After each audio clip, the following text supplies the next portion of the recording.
This is an incomplete list of maintenance products that I don't like. Number 1, accordion drains.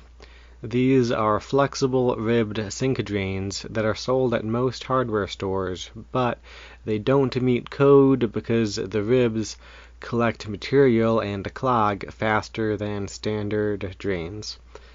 They can also work themselves loose with standard use. People buy them because they don't know how to cut and adjust standard drains. Standard polypropylene drains are actually really easy to cut and adjust. If you haven't done it before, just buy 2 or 3 standard rigid drain kits and lay them out on the floor. You'll figure it out in 5 or 10 minutes.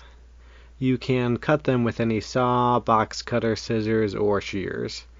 Home Depot also carries a hand tool that you can rotate around a drain pipe, and it makes a really clean cut that's perfectly straight.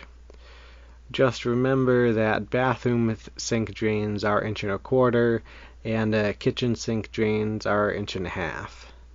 Many bathroom sink stacks are 1.5 inches though, so you might need to use a special extra thick Teflon washer in order to adapt the 1.25 inch vertical section onto the 1.5 inch P-trap.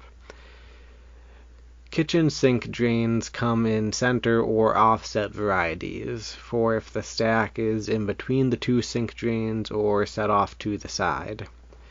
If there is some kind of PVC extension elbow coming off the stack that is hard to pipe into, you may be able to just cut it off and glue on new PVC for under $50.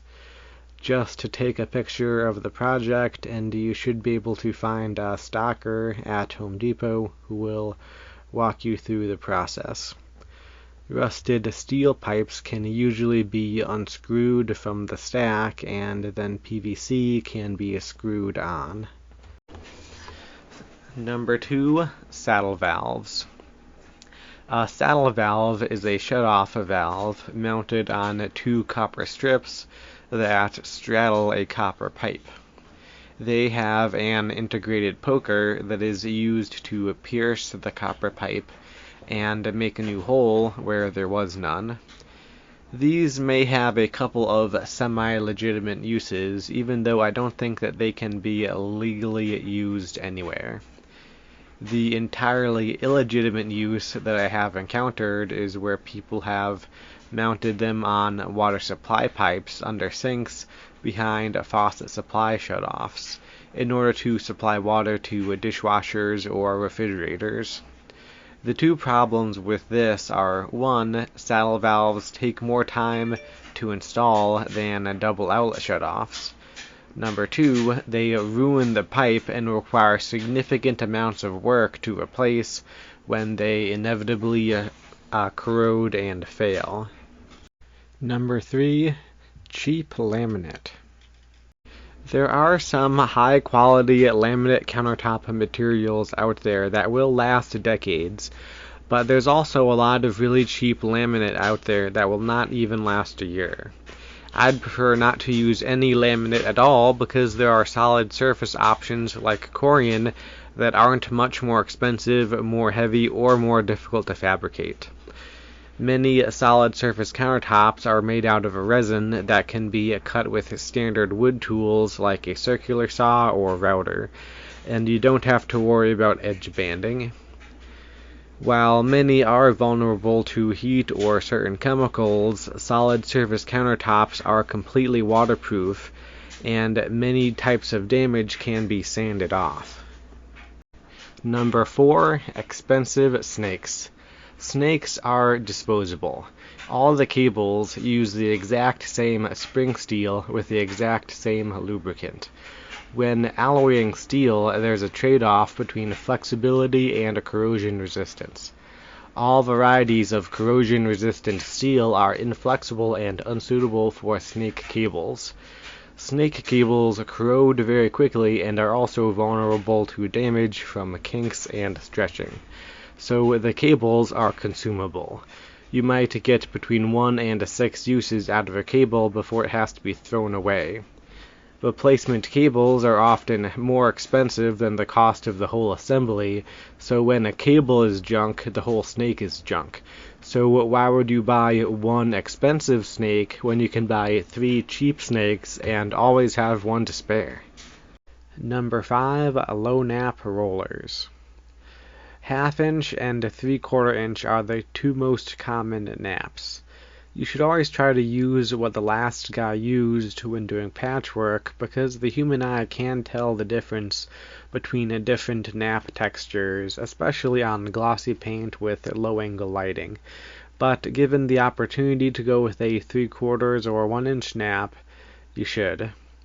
It helps blend in bad drywall and gives you the opportunity to roll right onto a taped trim without having to also edge it. If you roll onto a taped trim with a 3/8 inch nap, it's going to leave a gap, and then you'll still have to edge it, but 1/2 inch and above can roll onto taped trim and not leave a gap. Number 6. Textured drywall and wallpaper. They always look bad, and they always take more time and money to repair, and your repairs will probably look bad unless your sheetrock guy is undercharging you. It should be replaced with plain drywall at every opportunity. Wainscoting and other trim details can help cover up uneven framing or protect high traffic areas. Number 7. Multi-turn shutoff valves. Multi-turn shutoffs create a seal by compressing a thin rubber gasket, while quarter-turn shutoffs create a seal by rotating a hollowed-out steel sphere inside of a Teflon gasket. The rubber seal might only last a dozen uses, while the Teflon gasket can last a couple of hundred uses. Number 8. 15-gauge trim nails. Larger trim nails do create a stronger bond, which is nice around doors, but only if you're willing to put the work in to caulk the nail head. If you're too lazy to caulk, then use a 23 gauge and the nail head won't be noticeable. Number 9. MDF and vinyl molding. The common molding materials are red oak, finger-jointed pine, composite or cellular PVC, MDF, and vinyl. Red oak is usually unpainted and has a simple oil finish. It tends to look a bit dated, but you can buy it in some modern profiles, and it's popular for door trim because of its durability. Red oak is very hard and resists scratches, but this property can make it difficult to drill or nail into. If you want unpainted wood that looks modern, you may be able to get Douglas fir finished with polyurethane. It has a bright pink tint that's pretty distinctive from the dark brown of red oak, and is usually supplied in more modern profiles than the historically ornate profiles of red oak. Douglas fir is a bit softer and is usually a bit cheaper. Finger-jointed pine is the most common. It's a bit softer and usually comes pre-painted in order to cover up the finger joints that are used to make longer pieces out of smaller pieces. PVC trim is on the expensive side, sometimes the most expensive, and often comes as a 1x4 with a stamped wood pattern. It's usually used in situations where the trim needs to be waterproof, like on exterior windows and doors. I used it on window interiors where the windows weren't properly flashed and the MDF casings were disintegrating. PVC quarter-round shoe molding is also popular because it's very flexible and waterproof. Vinyl trim comes in a couple of varieties, including stuff that's molded to look like a standard pine, but the most common type is a thin, flexible strip with a small hump at the bottom. These are just glued to the wall with a tube of adhesive like Power Grab. They're common in institutional settings like hospitals or schools, where all the walls are cinder block and you can't nail anything to the wall. But I've seen a couple of discount apartment remodeling contractors use it because they didn't want to spend the money on a miter box or a coping saw. The two advantages are that it is flexible and can conform to uneven walls or curved tubs to cover up a bad flooring job, and you only need a knife and some glue in order to install it. But it looks very cheap and gives people the impression of gym class. I've seen MDF more often lately. It's made out of sawdust glued together with formaldehyde. It's cheap, pre-finished, and it cuts very easily, even with dull or bent saw blades. It's usually the cheapest material, although vinyl may be cheaper if you factor in labor. My problem is that MDF is usually just slightly cheaper than finger-jointed pine, but it is significantly less resistant to water. It won't last in a bathroom for more than a year. The bottom edge of the trim will absorb water and swell, creating weird flaky bumps. Even the small amount of moisture caused by condensation on trim nails causes swelling and flaking, so all the nails will swell and pop everywhere in a unit.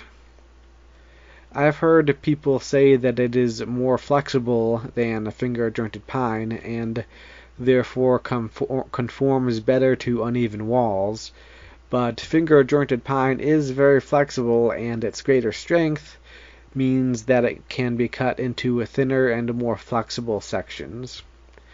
I think that all the trim materials have their place, but I'd probably only use MDF for crown molding. Number 10. Toilet seats with metal bolts. They're going to rust and be difficult to remove, and they cost too much. It's more money for a worse product. They might look like stainless steel, but it's probably just zinc that is made to look like chrome by being electroplated instead of hot dipped. And stainless steel isn't even stainless when it's on a cold toilet for 3 weeks. I usually order the cheapest available toilet seats because I honestly don't think that you can tell the difference. There are many instances when the cheapest product is also the highest quality product, usually when mass production has the opportunity to iterate a finely tuned machine. Cars, fill valves, and toilet seats are examples of this.